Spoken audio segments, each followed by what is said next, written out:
মুর্শিদাবাদ জেলার বিভিন্ন কলেজ থেকে ছাত্ররা যারা একসময় সরকারি দলের সঙ্গে যুক্ত ছিল, তারা তাদের ভুল বুঝতে পেরে নিজেদেরকে সংশোধন করে তারা মনে করছে যে এই সময় কংগ্রেস দলের সঙ্গে যোগদান করা উচিত। কারণ কংগ্রেস দল আগামী দিনে পশ্চিমবঙ্গকে পথ দেখাবে।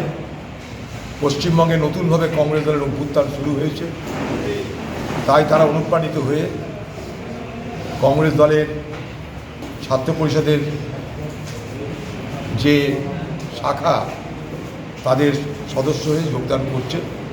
আগামী দিনে মুর্শিদাবাদ জেলায় এইভাবেই কংগ্রেস দলের প্রতি ধীরে ধীরে সমর্থন বৃদ্ধি এবং সেই সুবাদে নতুন করে কংগ্রেস দলের উত্থানের প্রক্রিয়া শুরু হচ্ছে আপনারা দেখতে পেলেন।